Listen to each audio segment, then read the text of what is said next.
Olá, bem-vindos a mais um episódio de E aí, professor? Oi, Martin. Oi, Walter.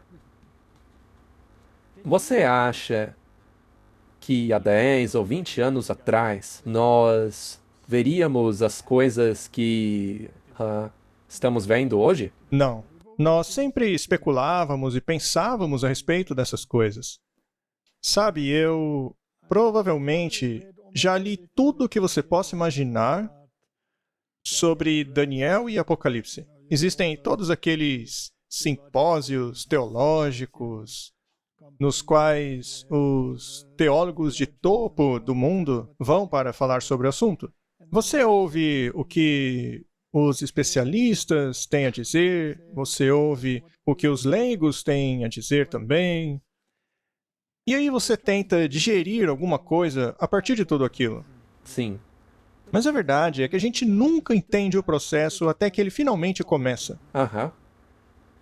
E até mesmo depois que ele começa, não quer dizer que você já entendeu tudo, Sim. mas se você tiver uma compreensão geral, de forma que possa dizer, bem, isso se encaixa na narrativa bíblica. Isso faz algum sentido. Mas, mesmo assim, como eu disse, não é tão fácil compreender ou categorizar os fatos.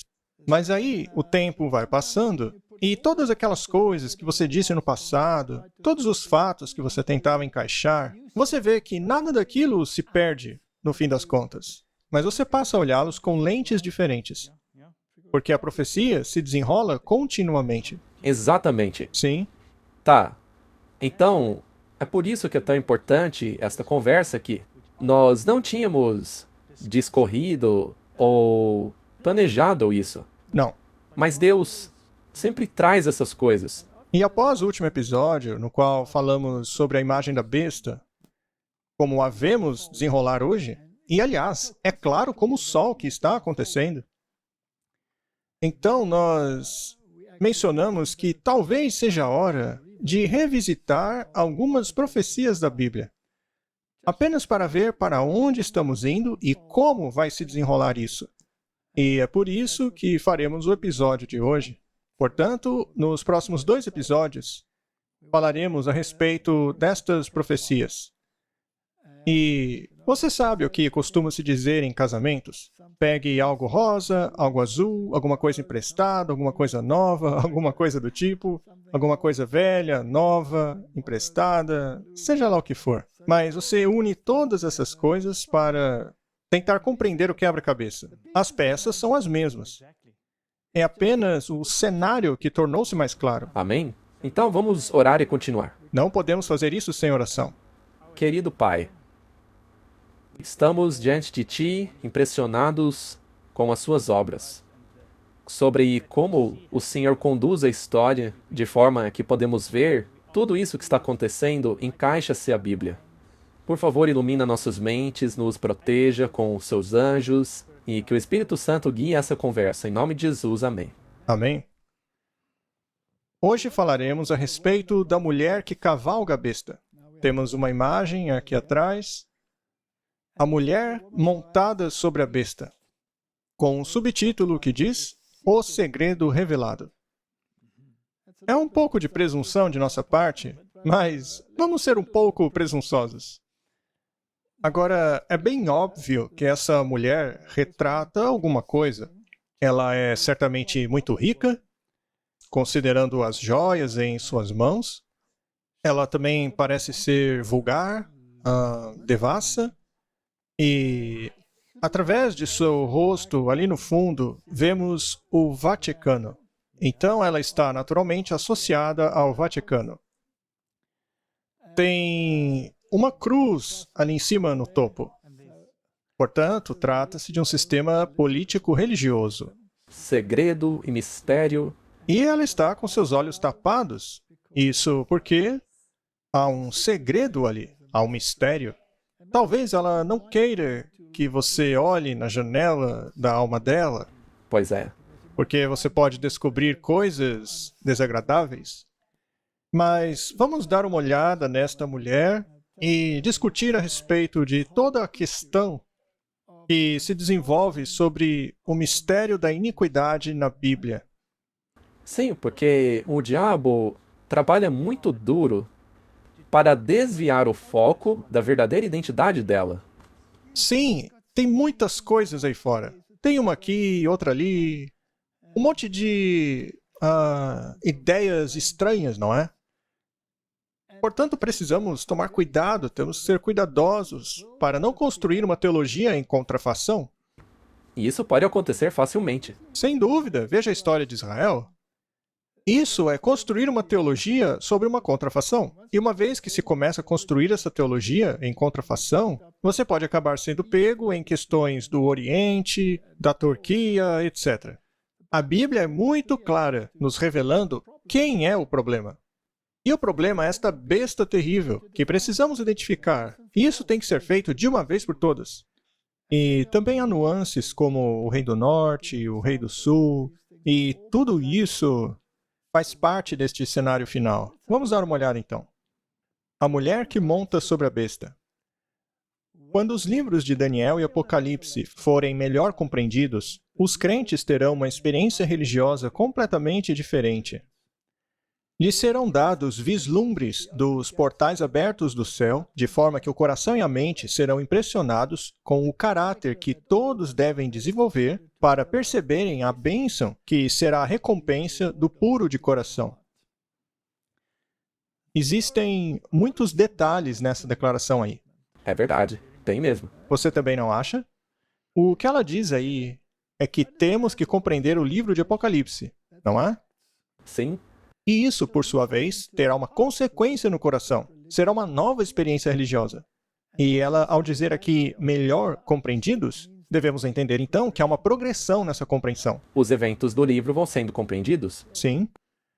E se compreendermos esses livros e vermos o mistério da iniquidade e o compararmos ao mistério da divindade, então perceberemos que tipo de caráter devemos desenvolver para ir para o céu, que é muito contrastante com o caráter daqueles que não vão para o céu.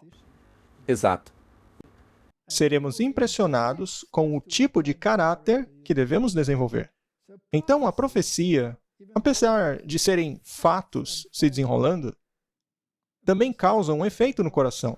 Claro, sem dúvida. Elas mudam o coração para melhor.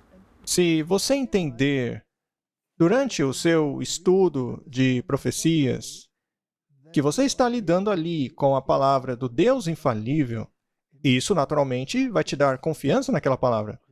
É a pura verdade. E eu já ouvi pessoas dizerem que nós não deveríamos utilizar a Bíblia ou os livros de Daniel e Apocalipse a fim de provar a história. Mas é exatamente o oposto. Exata. E por quê? Porque através disso você tem um entendimento melhor de como nós deveríamos estar nos relacionando com Deus para irmos para o céu. Correto? Então, com isso em mente, vamos começar. A besta de Apocalipse 17 e a mulher que a monta. Apocalipse 17, verso 1. E um dos 7 anjos, que tinha as 7 taças, aproximou-se e me disse: Venha, eu lhe mostrarei o julgamento da grande prostituta, que está sentada sobre muitas águas, com quem os reis da terra se prostituíram. Os habitantes da terra se embriagaram com o vinho da sua prostituição. Bem, a descrição da besta não é necessariamente o que vemos aqui nessa imagem, mas é uma besta de 7 cabeças. E foi um dos 7 anjos que tinham as 7 taças que foi até João dizendo: Venha e eu lhe mostrarei algo. Sendo assim, aonde estamos no curso da história? Bem, isso daí deve ser logo antes das pragas começarem a cair. Muito bem, então isso nos leva ao fim dos tempos. Exato. Agora, essa besta naturalmente está muito ocupada. Portanto, trata-se de um período antes do fim do tempo de graça, mas muito próximo do fim, pois o anjo já está com a taça em sua mão para derramar a praga. Ele está prestes a fazê-lo. Então, nós avançamos aí no curso da história. E sabemos que uma mulher, biblicamente falando, representa uma igreja nas Escrituras. E sabemos que essa igreja possui relacionamentos ilícitos com os reis da terra, ou seja, os governantes. E estes cometem fornicação com ela, ou seja, eles praticam apostasias, quando, na verdade, deveriam estar fazendo o que a Bíblia diz. Isso mesmo. Portanto, temos aí uma guerra sobre a palavra de Deus. Sim. E eles estão bêbados com vinho da fornicação. Vinho, nas Escrituras, geralmente é relacionado à doutrina. Jesus disse que devemos colocar vinho novo em odres novos. Mas isso é uma parábola. Ele não está falando de vinho, mas doutrinas. Ou seja, se queremos entender a verdade, temos que ter um novo coração. Precisamos nascer de novo para compreender esta nova verdade. Mas esse vinho aí da prostituta é enganoso, é uma falsa doutrina. Portanto, nós sabemos que esta mulher é, na verdade, uma igreja que controla sistemas políticos. E todos os reis do mundo estão relacionando-se com ela. Isto é o X da questão, do que diz a esse respeito. Então o anjo me levou em espírito para um deserto. E ali vi uma mulher montada numa besta vermelha. É interessante que essa mulher, neste ponto da história, está no deserto. Isso também revela aonde isso acontece no curso da história. Sim, ela foi tomada de seu assento de autoridade para ser isolada no deserto. Mas ela continua sendo uma mulher perversa. Porém, aí ela está num deserto. E eu vi uma mulher sentada numa besta escarlate. Essa cor escarlate é interessante. Com ela podemos traçar paralelos na Bíblia. Para saber quem é a mulher? Bem, é uma besta escarlate, ou seja, uma besta vermelha, e é cheia de blasfêmias.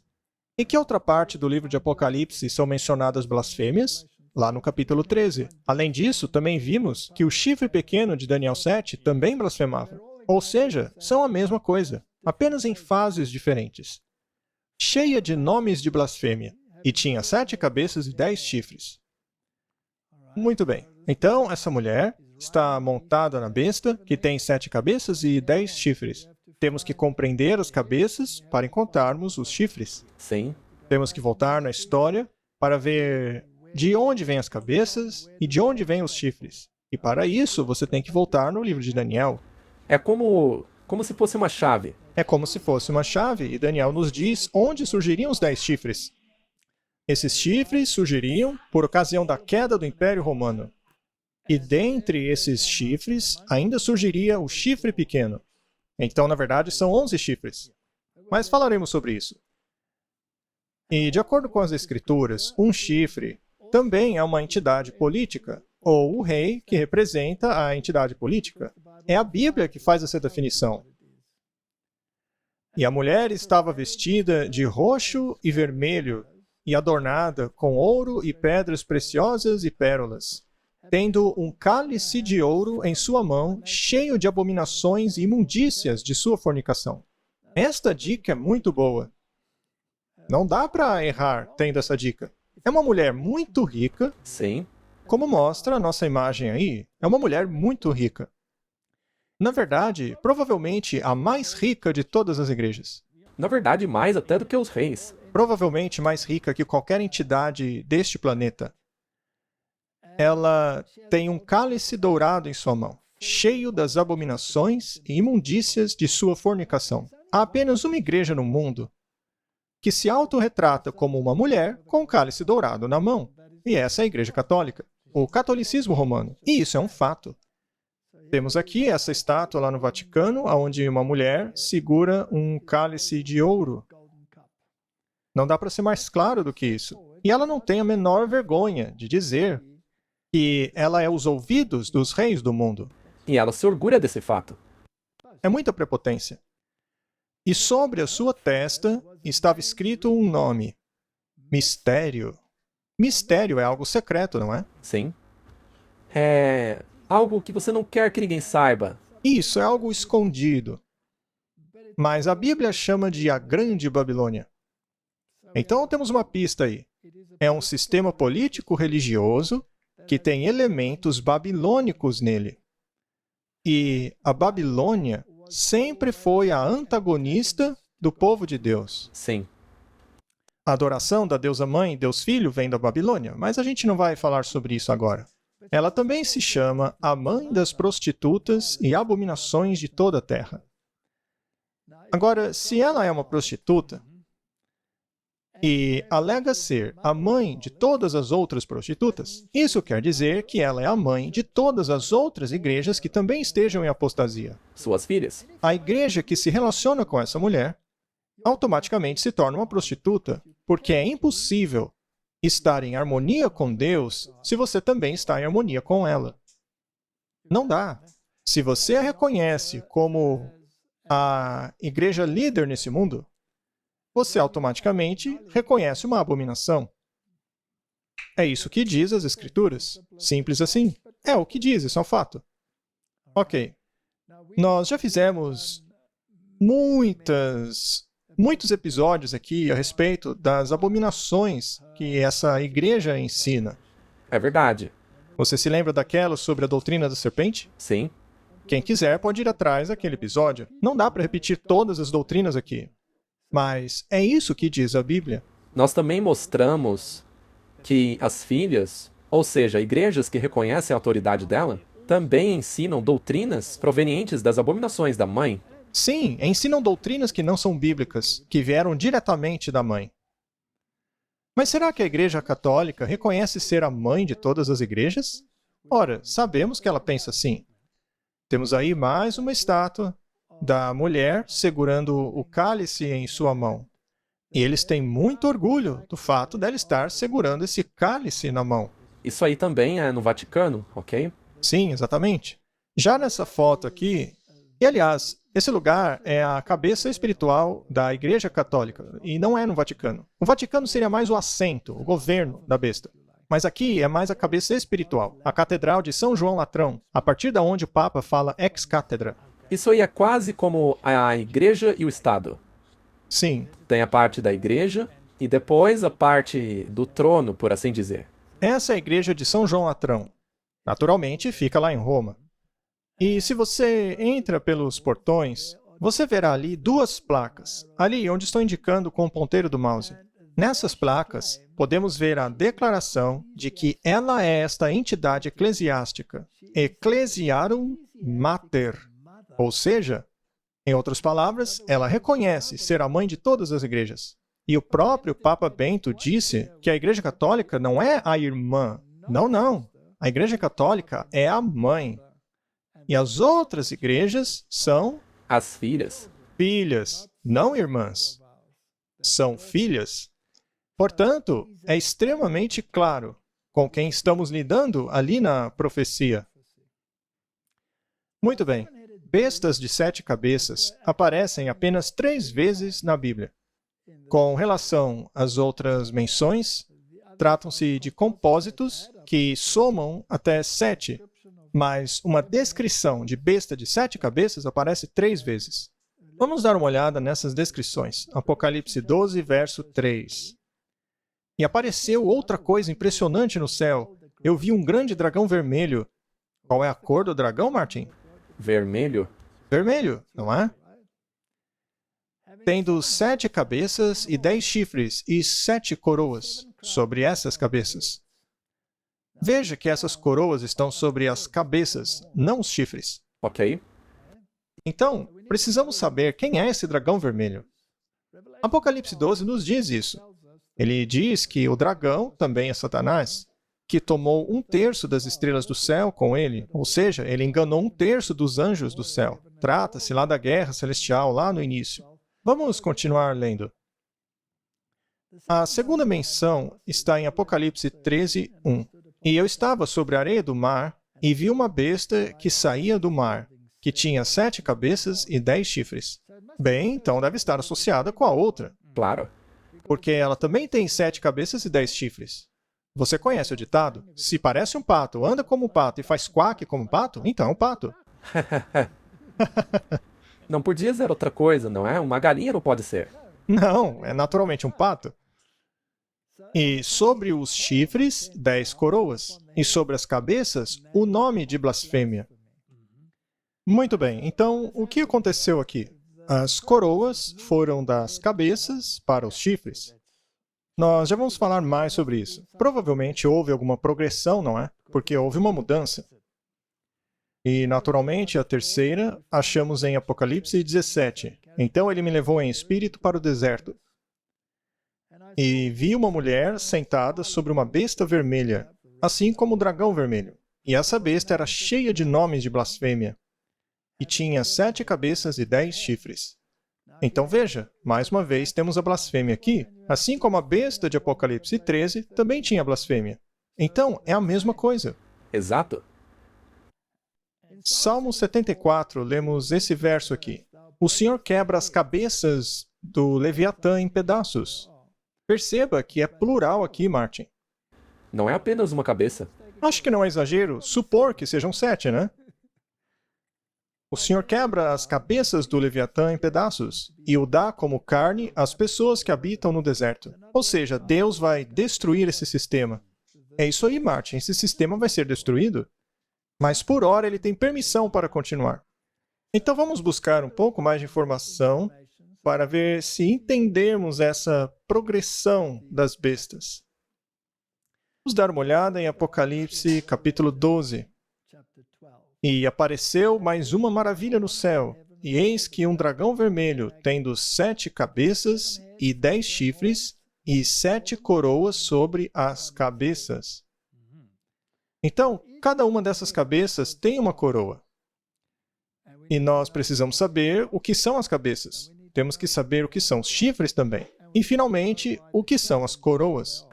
Sim. Bom, eu não acho que a gente tem que ler todo o Apocalipse 12. Já fizemos isso. Sim, já fizemos isso. Estamos nos concentrando em Apocalipse 17 agora. Portanto, vamos apenas mostrar um resumo. Este dragão de 7 cabeças representa a Roma imperial. E por quê? Porque tentou destruir Jesus pela emissão de um decreto para matar as crianças abaixo de 2 anos.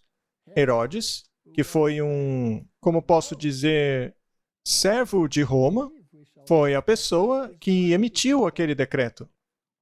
Esse poder crucificou Jesus e perseguiu a sua igreja sob Pôncio Pilatos. Então, foi uma questão romana. E também representa Satanás, que fez de Roma o seu trono e usou o seu poder de ferro para esmagar todos os dissidentes. Portanto, esta é Roma imperial e as coroas estão sobre as cabeças. Sim. Na verdade, durante esse período imperial romano, os chifres ainda não estavam desenvolvidos. Ainda assim, é retratado com 10 chifres.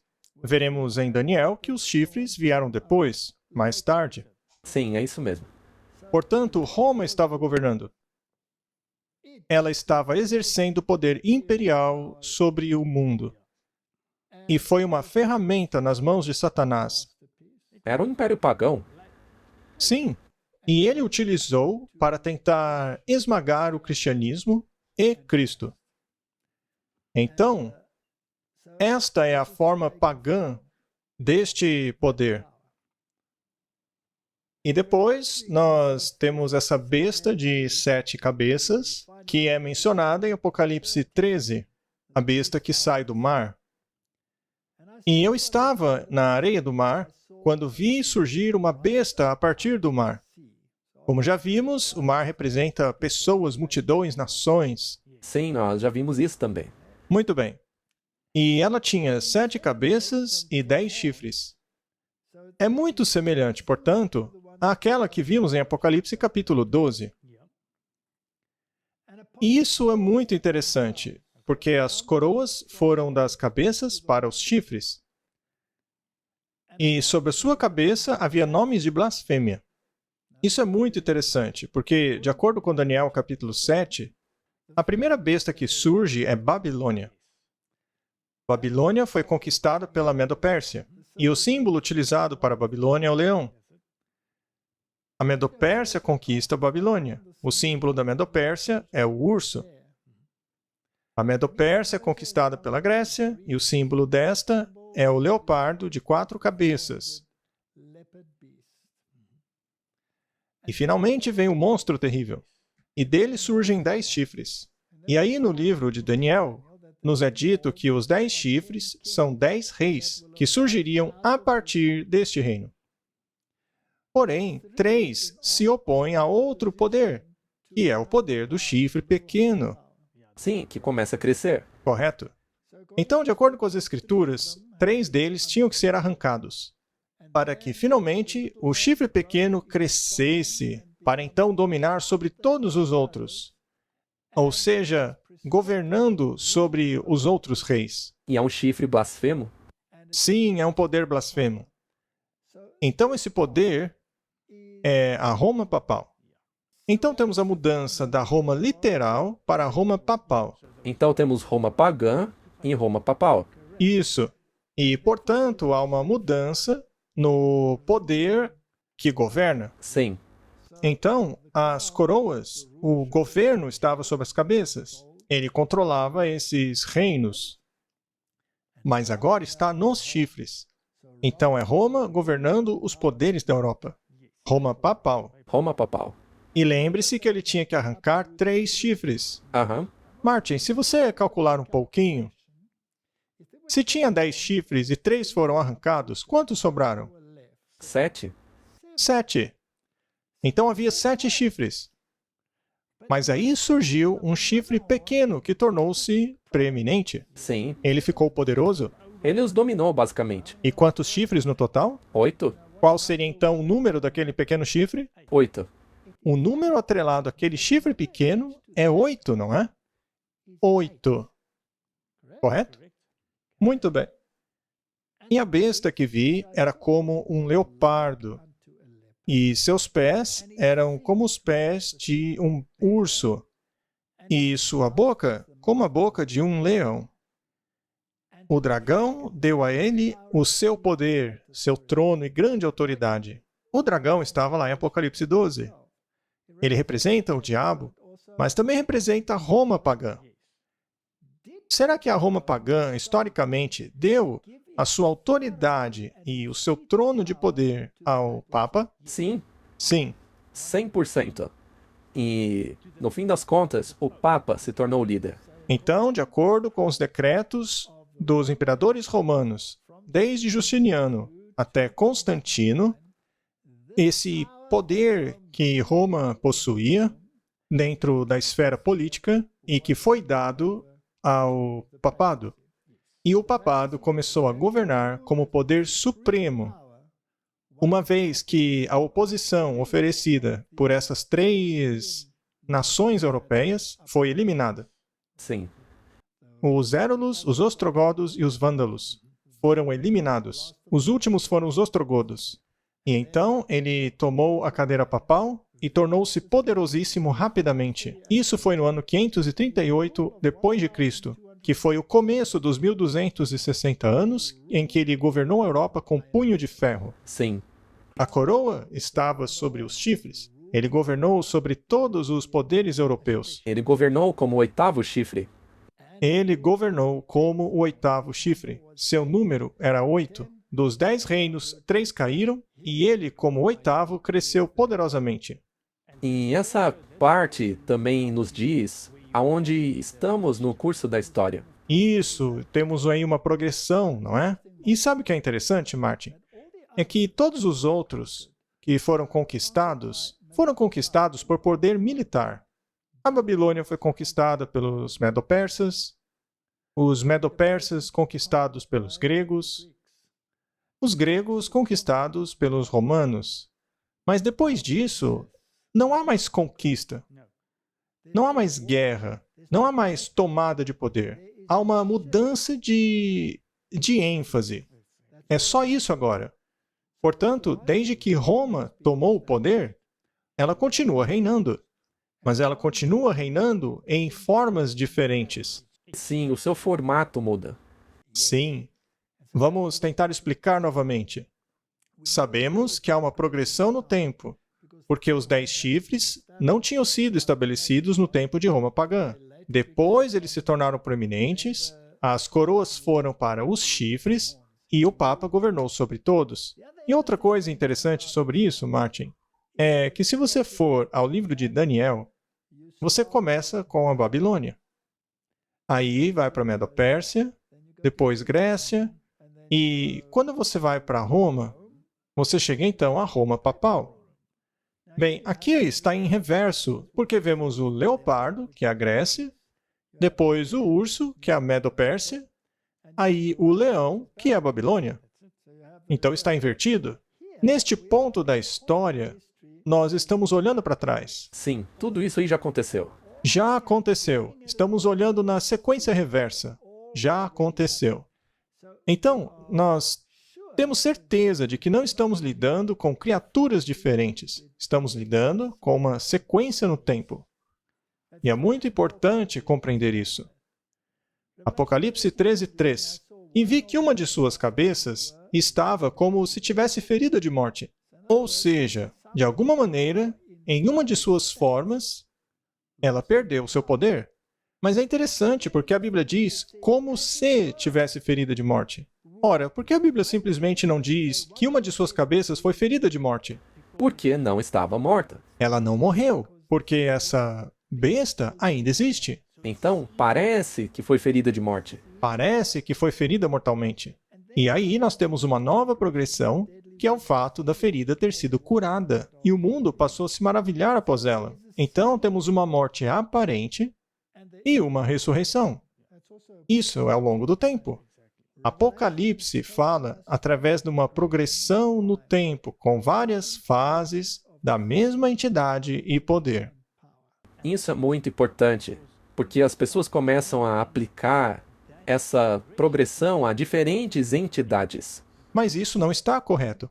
Esse é um ponto muito importante, Martin. Você não pode trazer novas entidades. Você não pode aí, por exemplo, que a China se encaixe aí. Não. Você não pode fazer isso. Você não pode dizer que a Turquia se encaixa aí. Você não pode dizer que os palestinos se encaixam aí. Porque nós estamos lidando com a entidade romana. É para ela que estamos olhando. Então, uma de suas cabeças estava ferida. Recebeu uma ferida mortal. Mas quando foi que isso aconteceu?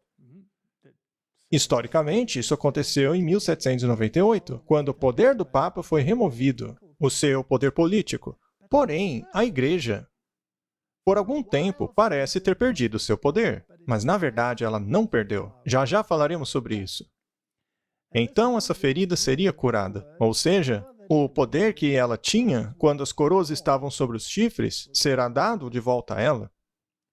Ou seja, ela mandará novamente nos governantes.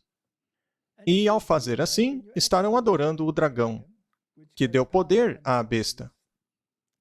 E adoraram a besta, dizendo: quem é como a besta? Quem pode fazer guerra contra ela? O que mais podemos aprender disso aí? Eu acredito que, se você seguir os ditames desta besta, você estará sendo mais obediente a ela do que ao Deus da Bíblia. Sem dúvida.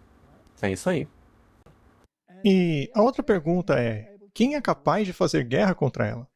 Essa besta deve ser muito poderosa. Na verdade, essa pergunta é uma declaração, que quer dizer que ninguém pode fazer guerra contra ela. Ninguém, ele tem todo sob controle.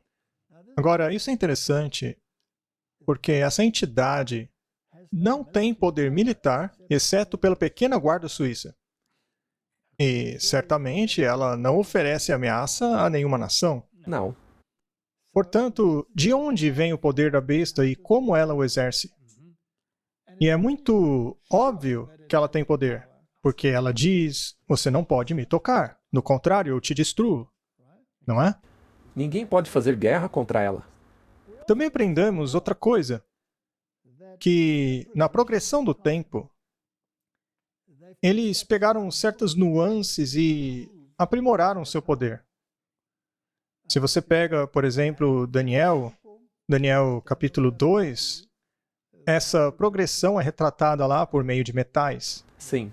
Me refiro à estátua, você vai do ouro, depois prata, bronze e ferro. Agora, o valor do metal vai caindo, mas a força vai aumentando. E isso é importante. A prata é menos valiosa que o ouro, o bronze menos que a prata, e o ferro menos que o bronze. Mas a força do metal vai aumentando. Isso é muito interessante se você segue esse padrão. Agora, essa besta tem os atributos do leopardo. Nós já discutimos isso muitas vezes antes. Sabemos que o leopardo representa a Grécia, de acordo com o livro de Daniel. E ele define assim, você não precisa adivinhar isso. Então, a filosofia deste poder é uma filosofia grega. Também já falamos sobre isso. A questão da lei natural, de que tudo se baseia na filosofia grega. Até mesmo a questão das origens Sim. vem de Aristóteles. Já o urso é a Medo-Pérsia, o sistema de governo mitraíta, de adoração ao sol, isso é Medo-Persa. E o leão é a maneira como a besta fala, ou seja, é doutrina babilônica. É uma religião baseada em obras. É dela que vem a adoração da deusa mãe e Deus filho. E essa besta é, em outras palavras, uma progressão da Roma pagã para a Roma papal, com a transferência de autoridade das cabeças para os chifres. Exato. Vamos continuar então.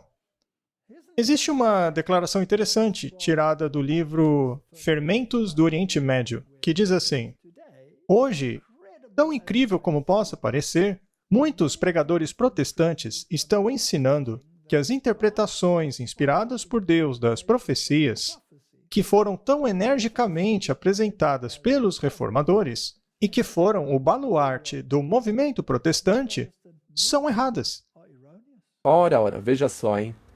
E que, portanto, a mentirosa exegese das Escrituras dos reformadores foi o grande esteio da fundação da grande reforma enviada por Deus. Ou seja, a reforma foi uma grande besteira. De acordo com esses pregadores aí, não é? Sim, porque hoje em dia eles se assentam em concílios ecumênicos. Eles acham que esse poder que a Bíblia descreve como a prostituta de Apocalipse é um poder cristão, quando na verdade é um poder pagão se mascarando de poder cristão. E os reformadores disseram que as bestas de Apocalipse 13 apontam para o Papa. Eles diziam que o poder do chifre pequeno de Daniel também apontava para o Papa. E a interpretação deles é muito sólida. Mas hoje ninguém mais acredita. Eles acreditam no preterismo ou futurismo? A maioria futurismo, que o anticristo ainda vai vir no futuro. Mas Paulo não diz que ele já estava ativo nos dias dele, como então virá só no futuro?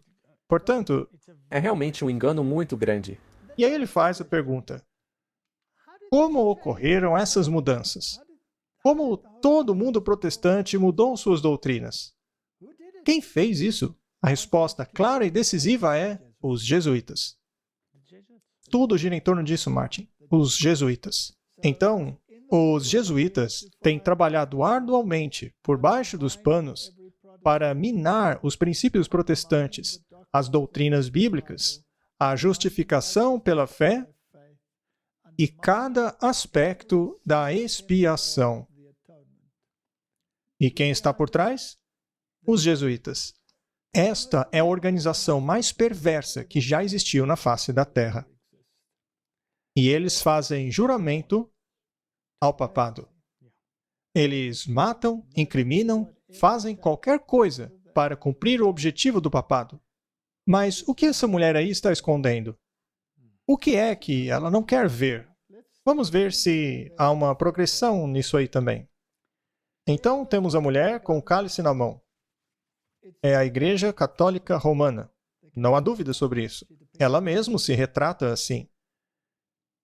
E no verso 6 diz: e vi a mulher embriagada com o sangue dos santos e com o sangue dos mártires de Jesus. E quando eu a vi, me maravilhei com grande admiração.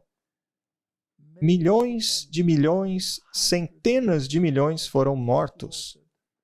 Os valdenses, albingenses, os protestantes, mesmo antes da Reforma, 100 anos antes da Reforma, com os hussitas e por aí vai. Esta mulher derramou muito sangue. Bebês foram arrancados de úteros. Não há dúvida de que este é um poder perseguidor que continuou aquilo que Roma começou no Coliseu. Ele apenas mudou a roupagem. E ela fazia as torturas mais terríveis em suas câmaras de tortura. Ela literalmente bebeu o sangue dos santos, até ficar bêbada. E quando eu a vi, me maravilhei com grande admiração. Como pode ser isso? Como isto pode acontecer? Porque a maneira pela qual ela se retrata parece tão boa. Parece boa. E o anjo me disse, por que você se maravilha? Eu te explicarei o mistério da mulher. Então veja, tem um mistério aí. Assim como a da besta que a carrega, que tem 7 cabeças e 10 chifres. A besta que você viu já foi. Ou seja, apontou de volta para o tempo. Apontou de volta para Apocalipse capítulo 13. E se você quiser ir ainda mais adiante, aponta para Apocalipse capítulo 12. Então a besta era, mas não é. Então, neste ponto, quando a profecia aconteceu, quando o anjo estava prestes a derramar a taça, historicamente falando, ela está num estado de não ser. Mas então surgirá do abismo profundo e irá até a perdição. E aqueles que habitam na terra se maravilharão. Aqueles cujos nomes não foram escritos no livro da vida da fundação do mundo, quando contemplarem a besta que era, que não é, mas que ainda assim é. É uma charada isso aí, não é? Com certeza. É uma bela charada. Vamos decifrar isso aí. Essa besta já foi um poder político. O interessante é que essa besta não tem coroas. Não. Não há coroas na besta de Apocalipse 17. Em Apocalipse 12 estava nas cabeças. No capítulo 13 estava nos chifres. E agora já não tem mais coroas. Porque ela não está governando. Vamos colocar de uma maneira diferente, Martin. Parece que ela não está reinando. Exato, isso é parte do mistério. Mas naturalmente ela está governando, porque ela monta a besta. Quem controla as nações quando se cavalga a besta? A pessoa que está montada nela. Exatamente. Aqui está ela governando. Agora, quantas cabeças ela tem? 7? 7? A mulher tem uma cabeça? Sim. Então é 8. Então, se você acrescentar a cabeça dela, Dá 8? qual é o número do chifre pequeno? 8. É óbvio, não é? Porque havia 10, 3 foram arrancados, sobraram 7. Ela então tem proeminência e torna-se o oitavo. Essa mulher é a oitava cabeça. Não seria o mesmo poder que o chifre pequeno? O mesmo poder. Muito bem. Este é um enigma muito interessante. E, você sabe, a humanidade tem tentado desvendar isso por muitas vezes. Há muitas exegeses sobre o tema de quem são as cabeças. Uns dizem que começa no Egito, depois a Síria. Mas nesse caso, por que você acrescenta uns e deixa outros de fora? Então é complicado. Vamos ficar apenas com o que as Escrituras dizem. Sim. Deixa a Bíblia falar. Sabe, Martin, eu gosto de ler. E, às vezes, a gente lê muitas coisas que não fazem sentido. Às vezes, você lê algumas coisas que fazem muito sentido, mas são tão complicadas que não dá para assimilar. Tem muitas nuances. Se você ler alguns dos simpósios, o que um diz, o que outro diz, então você acaba ficando muito confuso e acha que ninguém vai entender essa profecia final. Mas, às vezes, você esbarra em explicações bastante simples. E você pensa, sabe, às vezes você não precisa beber necessariamente do copo dos teólogos. Talvez você possa beber de outros poços também e procurar chegar a uma conclusão sua também. É isso aí. Tem alguns livros que eu tenho lido recentemente que são muito simples. Ainda assim, eles são tão iluminadores.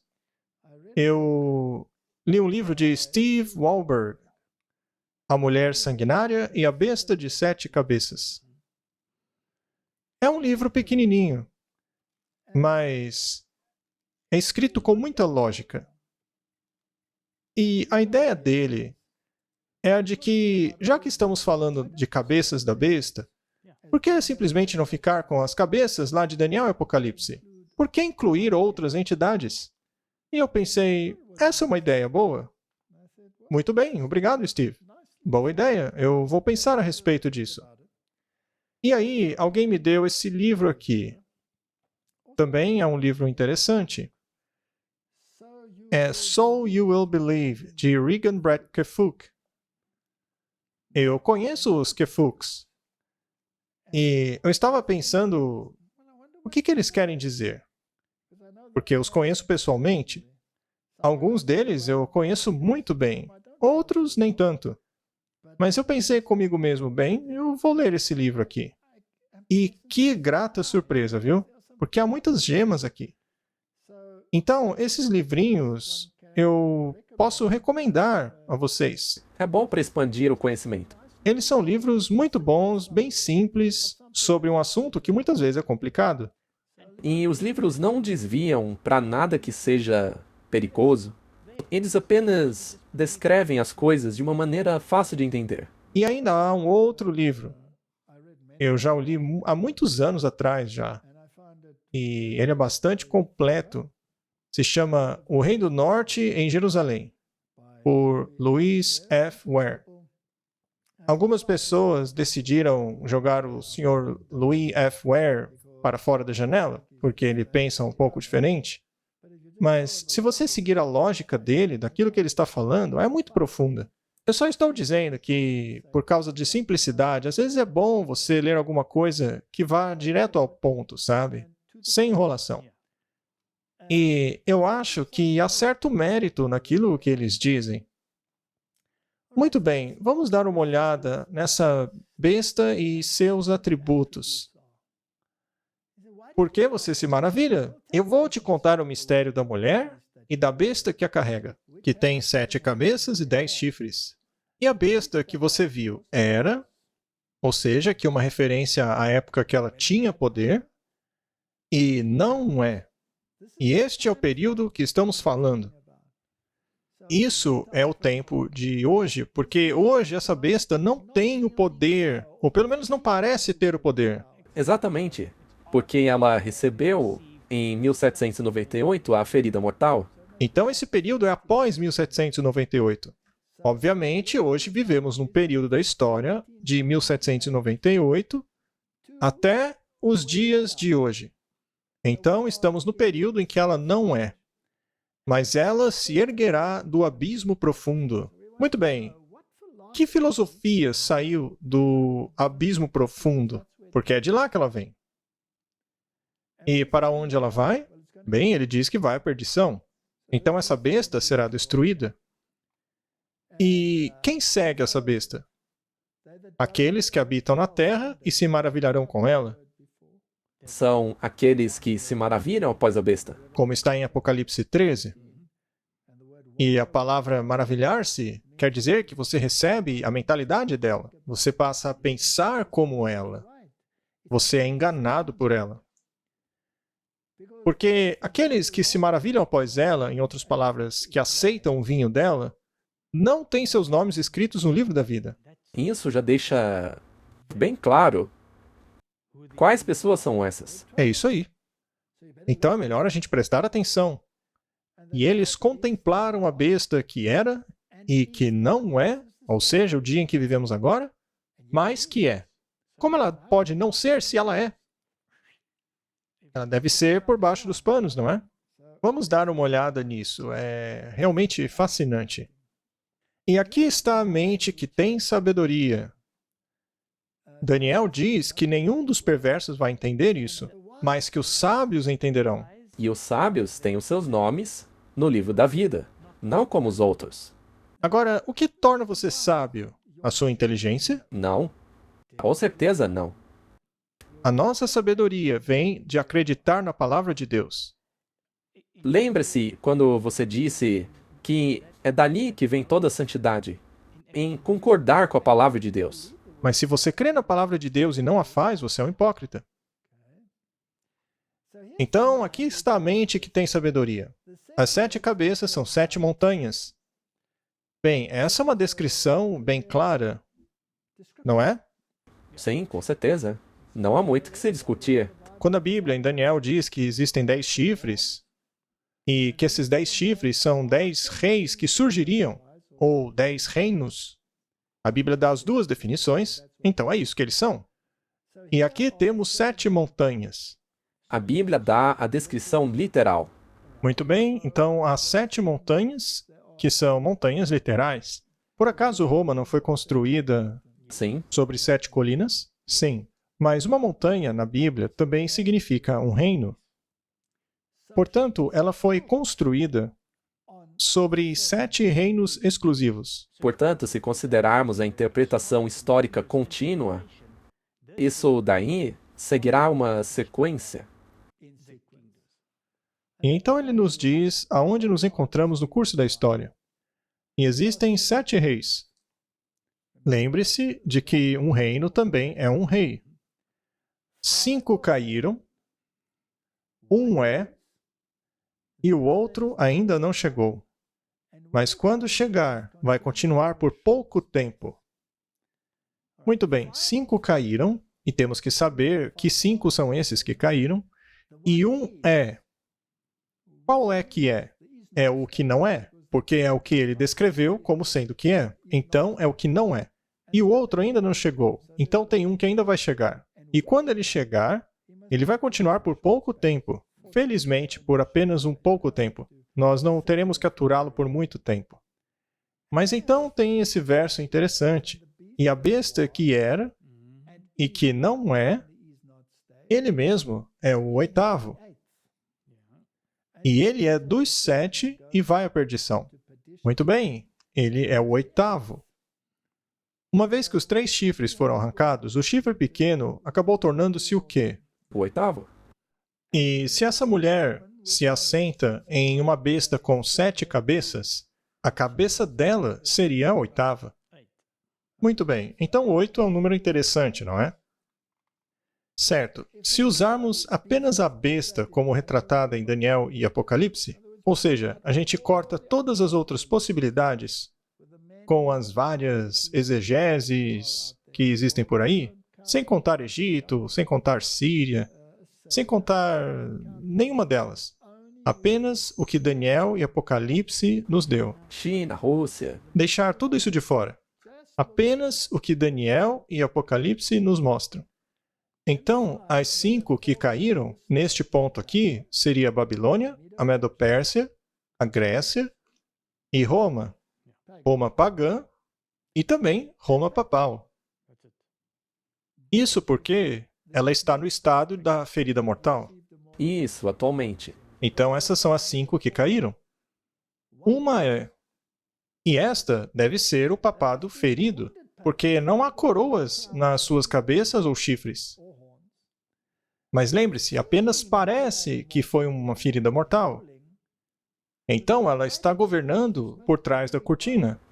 Sim, ela está governando, mas você não sabe. Sim, as pessoas não sabem que é ela que está governando. E não é para as pessoas saberem mesmo. Ela não quer ser percebida. Sim, O que o olho não vê, o coração não sente.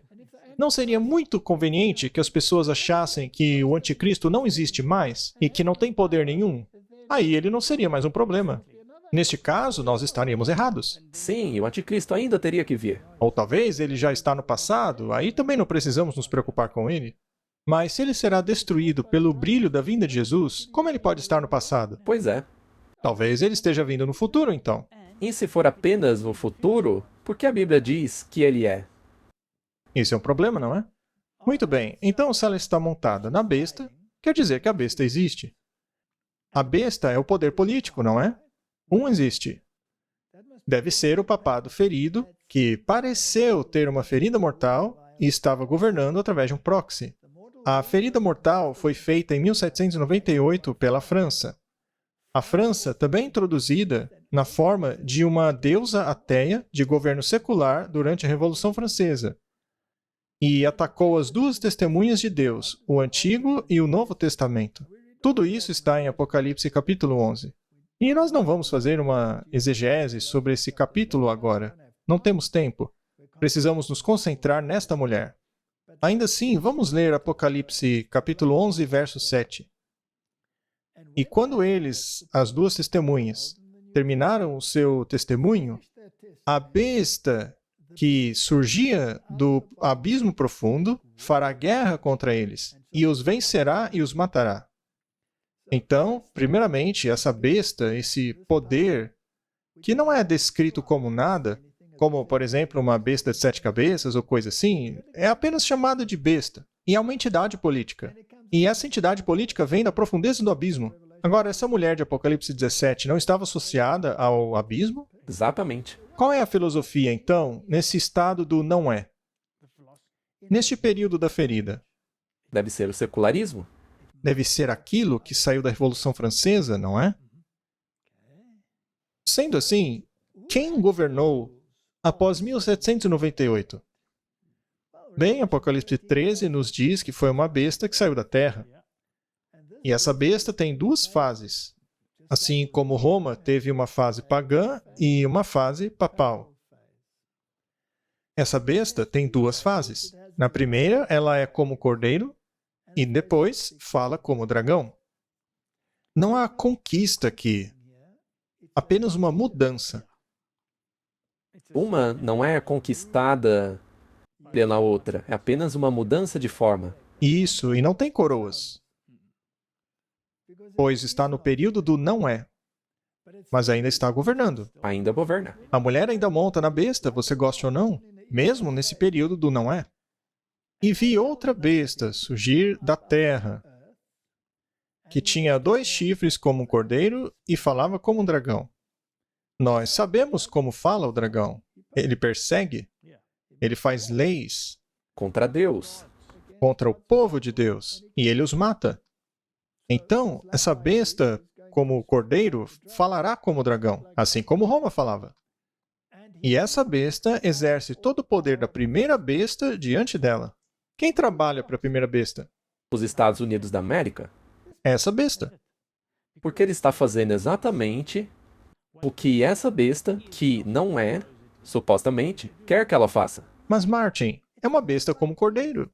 É um país protestante. Você está dizendo que essa mulher está usando esse poder como procurador para governar a favor dela, para que as pessoas não vejam que, na verdade, é ela quem governa?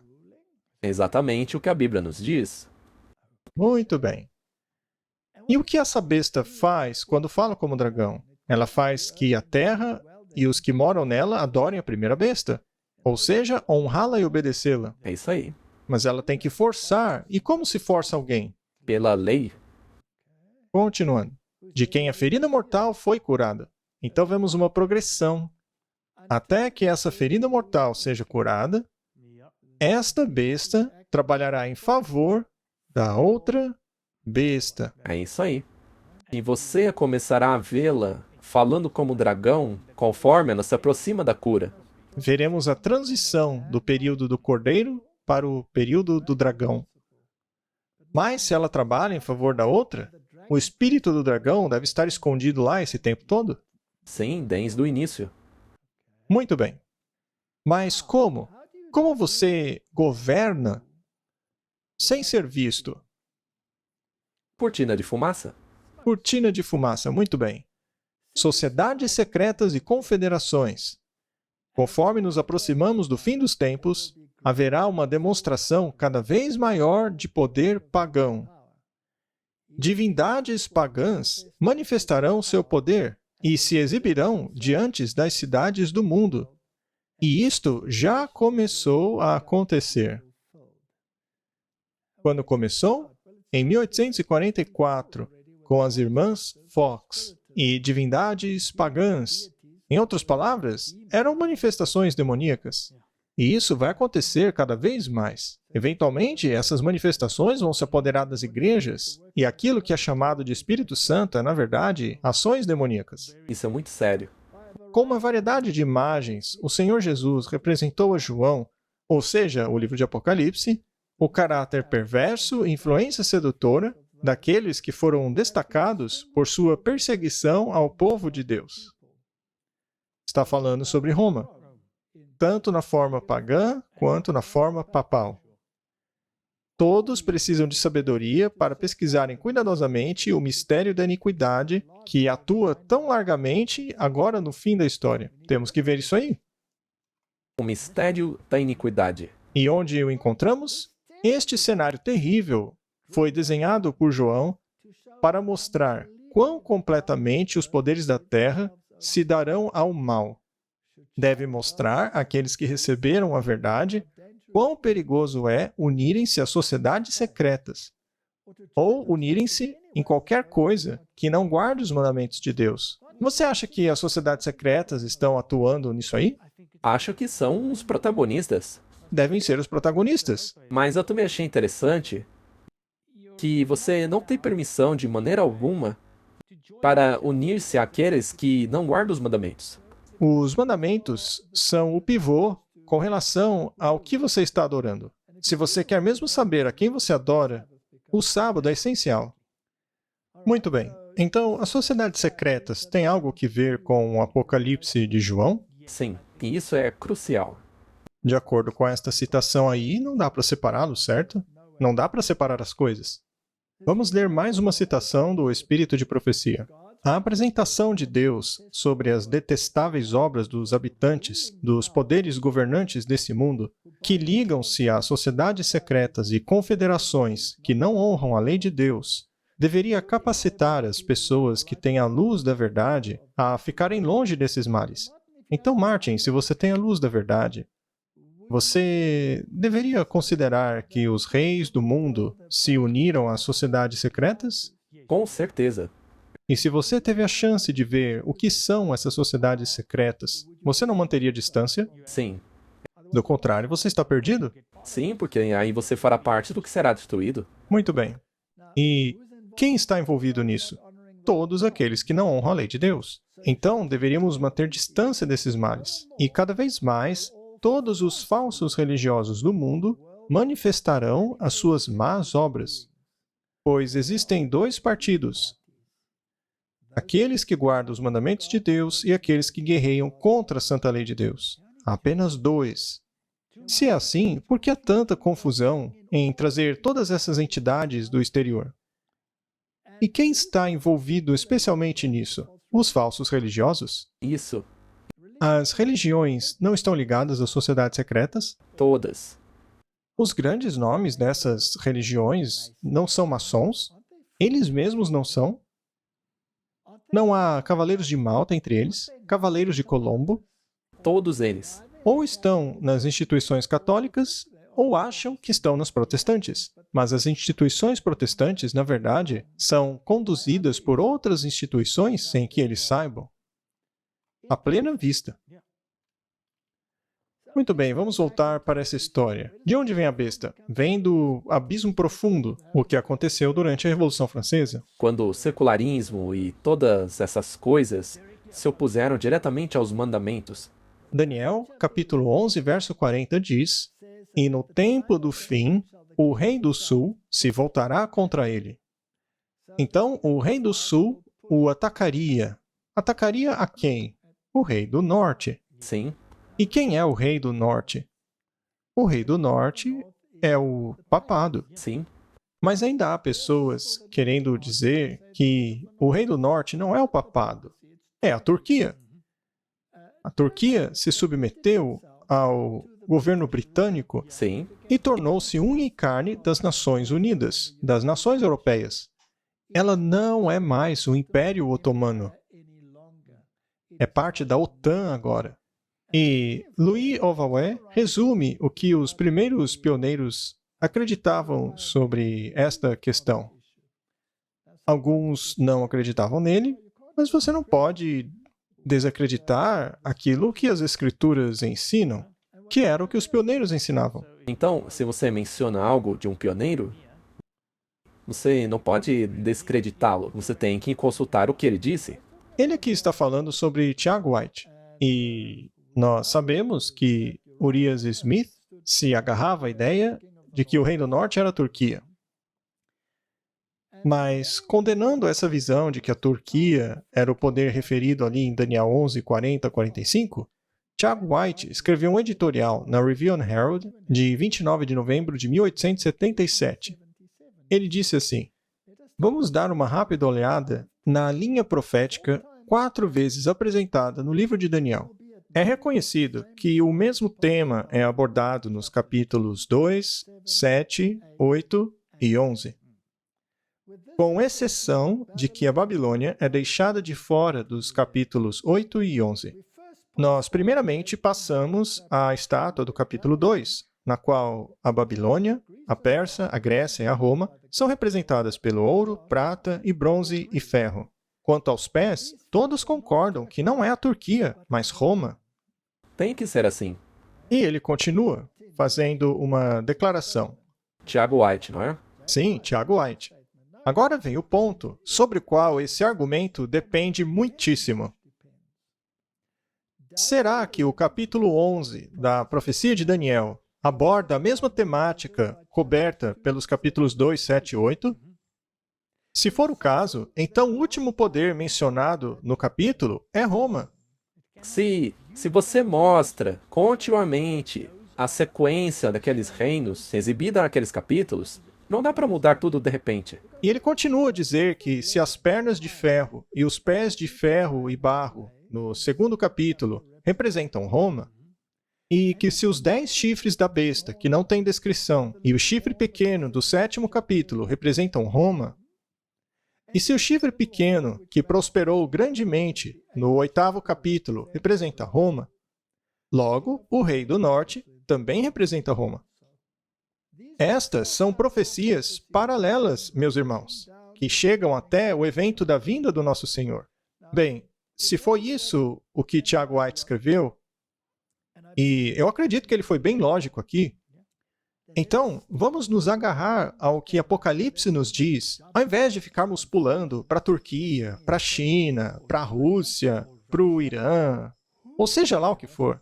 A Bíblia está se atendo aos poderes da Europa. É sobre isso que trata a profecia. Vamos ficar com isso aí. Eu concordo.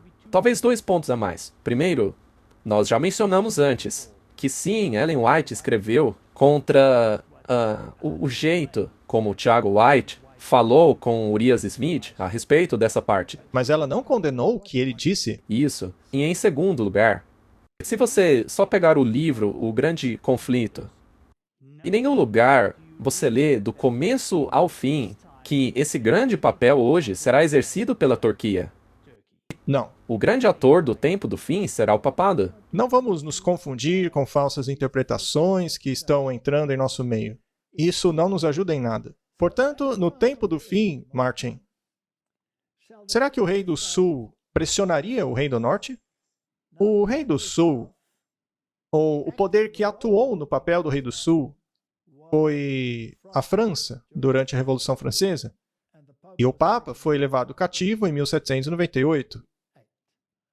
Então, em 1798, o general francês Berthier entrou em Roma e aboliu o governo papal, estabelecendo um governo secular. As coroas foram removidas. Ele não tem mais poder. A besta entrou em seu estado de não é, mas como entidade política, tá? E isso foi retirado da Enciclopédia Americana, da edição de 1941. Agora, vamos dar uma olhada nos grandes jogadores. E uma figura muito importante dessa coisa toda foi Napoleão Bonaparte. Aqui, nesse artigo da Grande Loja Maçônica de British Columbia e Yukon, eles falam a respeito de Napoleão e a maçonaria. E o artigo diz: a questão sobre se Napoleão Bonaparte foi um maçom ou não nunca foi decidida. Alguns rumores dizem que ele se tornou maçom na ilha de Malta. Alguns escritores tendem a acreditar que ele foi apenas instruído historicamente.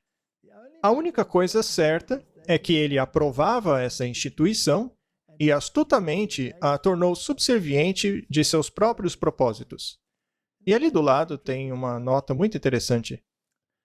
Napoleão e a Revolução Francesa. A evidência em favor de uma iniciação maçônica anterior à ascensão de Napoleão ao título imperial é muito forte. E são os próprios maçons dizendo isso. Sim, eu só queria mencionar que eles normalmente têm orgulho de dizer que essas figuras são maçons. A iniciação ocorreu no corpo de um exército da loja maçônica Filadélfia, em Acócias, do rito primitivo de Narbonne. A terceira iniciação da École Communiquée, sendo um avanço naquele rito. Essas iniciações ocorreram entre 1795 e 1798. Interessante, não é? Portanto, a julgar pelo que a própria maçonaria diz, será que Napoleão tornou-se maçom? Com certeza.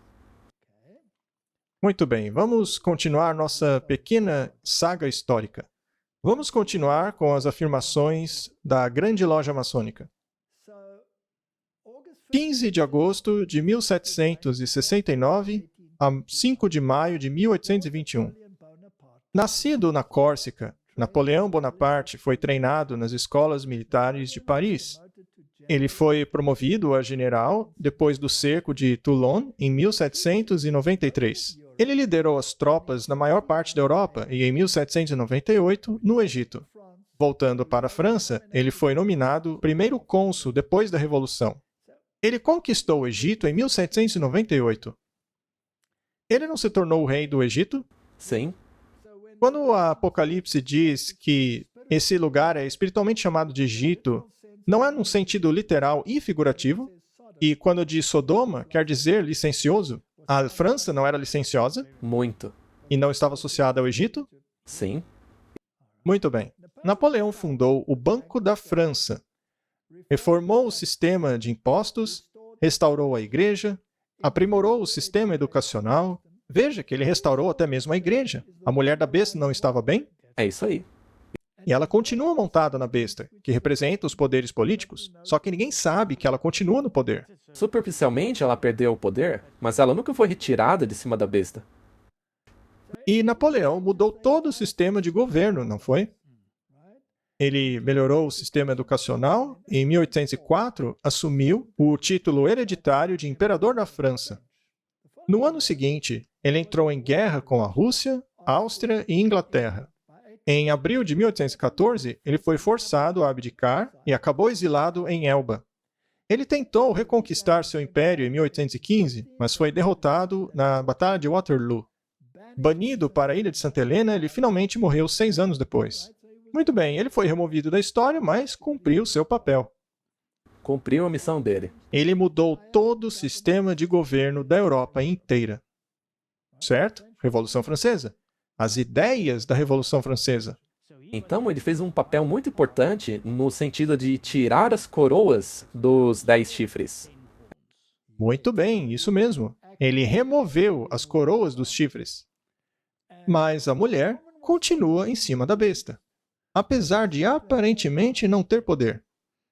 Muito bem, mas se ele era um maçom, será que não existe mais evidências disso? Vejamos outra fonte bem interessante aqui. O curioso é que Napoleão Bonaparte nomeou seus irmãos a cargos maçônicos. Louis foi nomeado vice-grão-mestre em 1805, Jerônimo foi feito grão-mestre da Westfália do Grande Oriente, o mais velho, Joseph, foi feito maçom na Tuileries em abril de 1805 e nomeado grão-mestre do Grande Oriente da França. E Lucien foi um membro do Grande Oriente da França. Todos os seus irmãos tornaram-se grandes maçons. Será que o próprio Napoleão não era maçom? Ora, se Napoleão conseguiu colocá-los nesses altos cargos, é porque ele mesmo fazia parte. É claro que ele fazia parte. E tem mais um negocinho interessante aqui. Isso foi tirado da Sociedade Napoleônica Internacional. Napoleão foi o primeiro líder da Europa a conceder liberdade, igualdade e fraternidade a todas as religiões. Então, quando este poder, Roma, governou, quando as coroas estavam nos chifres, qual religião tinha preeminência? Bem, o suposto cristianismo. Papal. Cristianismo papal.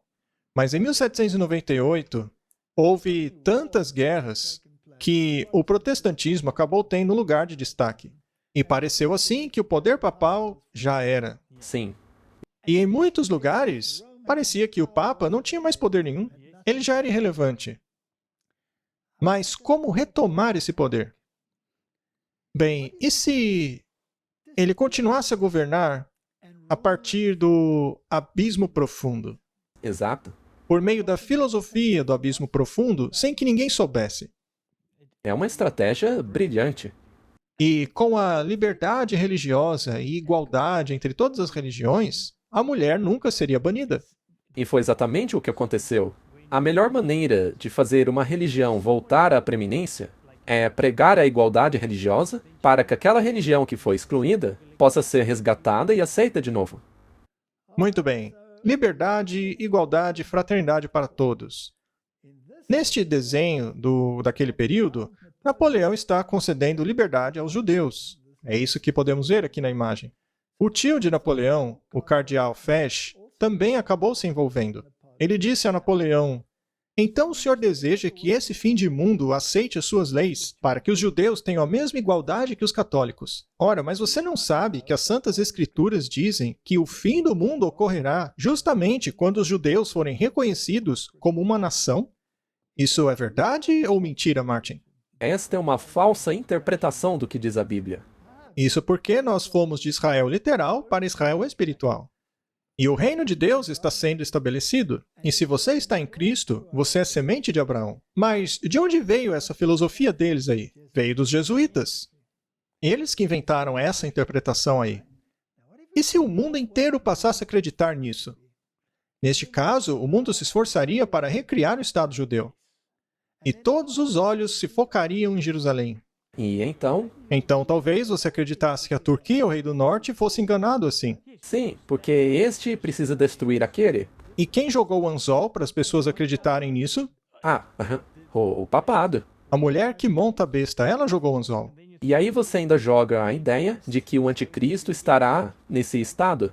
E nesse caso o Papa? Não seria mais o anticristo. Então temos aí uma filosofia jesuítica sendo conduzida por Napoleão. Muito bem, vamos resumir. Para a religião, Napoleão colocou um fim à ruptura, restaurando a Igreja Católica à França, por meio da Concordata de 1801. Ele assegurou a liberdade de religião e igualdade aos sectos protestantes. Agora não são mais inimigos. Todo mundo é amiguinho agora, pois todos têm o seu lugar debaixo do sol. E ele declarou a França o lar dos judeus. Depois que isso tornou-se óbvio, ele não pôde estabelecer o seu lar nacional na Palestina. O Código de Napoleão estabelecia a igualdade diante da lei, enfatizava a santidade da família. Isso não soa como filosofia moderna, Martin?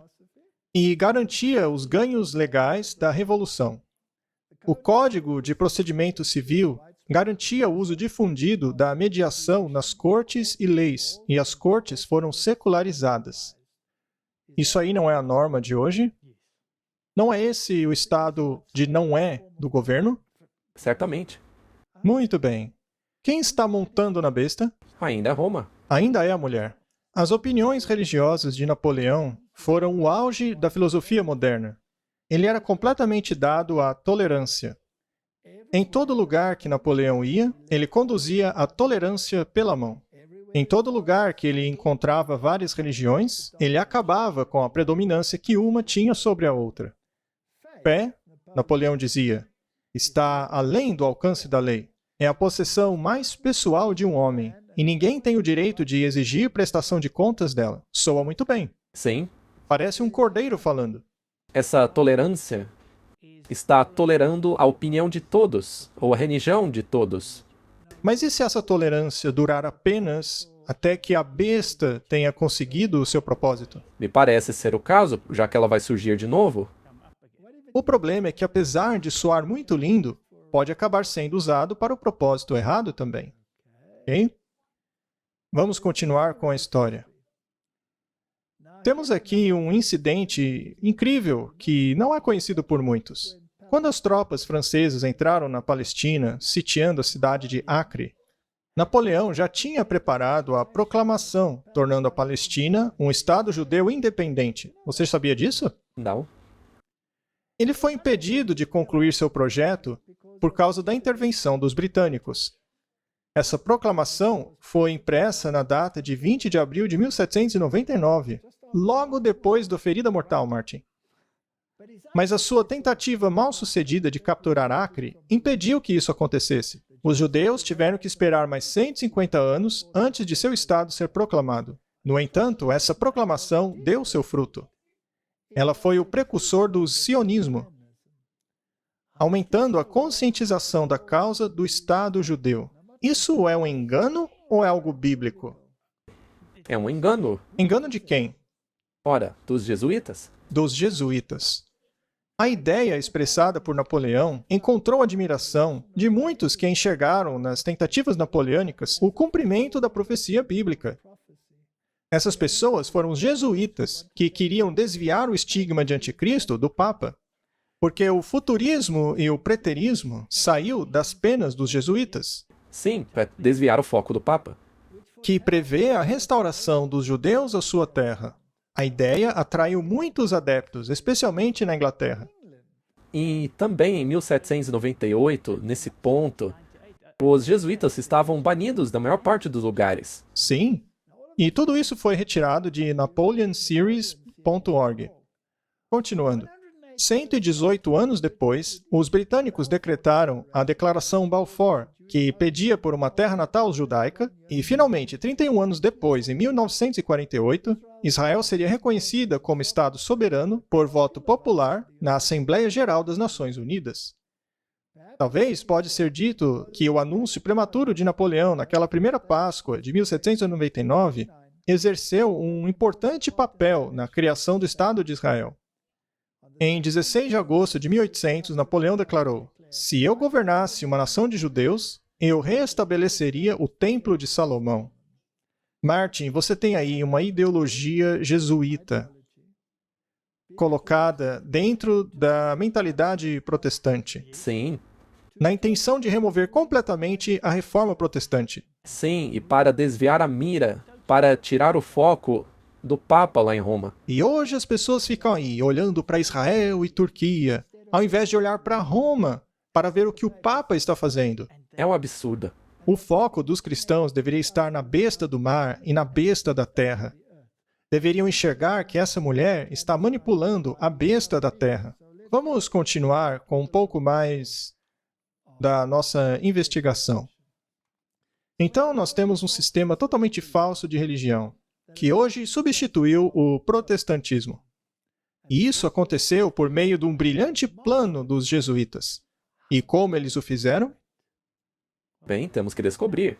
Temos que descobrir. Vamos fazer isso em um outro programa? Porque acho que as pessoas já têm bastante coisa para digerir.